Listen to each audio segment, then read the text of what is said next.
দেশের আইন শৃঙ্খলা পরিস্থিতি যখন নানা কারণে প্রশ্নবিদ্ধ, ঠিক তখনই সরকার অপরাধ নিয়ন্ত্রণে কঠোর পদক্ষেপ নেওয়ার সিদ্ধান্ত নিয়েছে। এই বিষয়েই সমকাল পত্রিকা তাদের প্রথম পাতার শিরোনাম করেছে, অপরাধীর তালিকা করার নির্দেশ।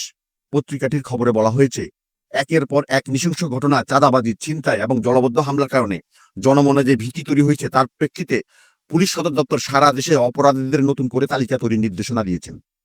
সব জেলার পুলিশ সুপার এবং ওসিদের এই তালিকা করতে বলা হয়েছে।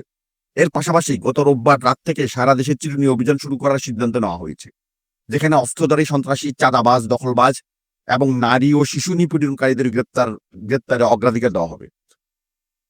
নিউজ পত্রিকাও একই বিষয়ে শিরোনাম করেছে, অপরাধ বাড়ায় চিরুনি অভিযান শুরু হচ্ছে।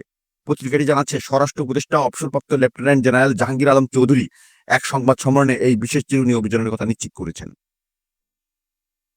এদিকে পুরনো ঢাকার মিটফোর্ডে ঘটে যাওয়া সোহাগ হত্যাকাণ্ড নিয়ে জনমনে ব্যাপক চাঞ্চল্য সৃষ্টি হয়েছে।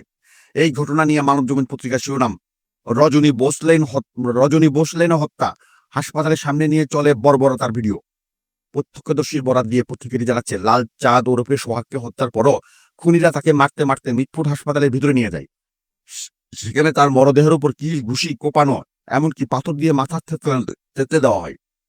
পরে মরদেহের উপর লাথি মেরে খুনিরা উল্লাস করে। সোহাগকে বাঁচানোর জন্য তার কর্মচারীরা আকুতি করলেও কোনো লাভ হয়নি।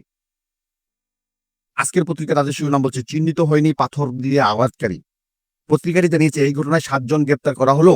সিসিটিভি ফুটেজ দেখে সাদা শার্ট পরা যে ব্যক্তি বড় পাথর দিয়ে সোহাগের মাথায় আঘাত করেছিল, তাকে এখনো শনাক্ত করা যায়নি।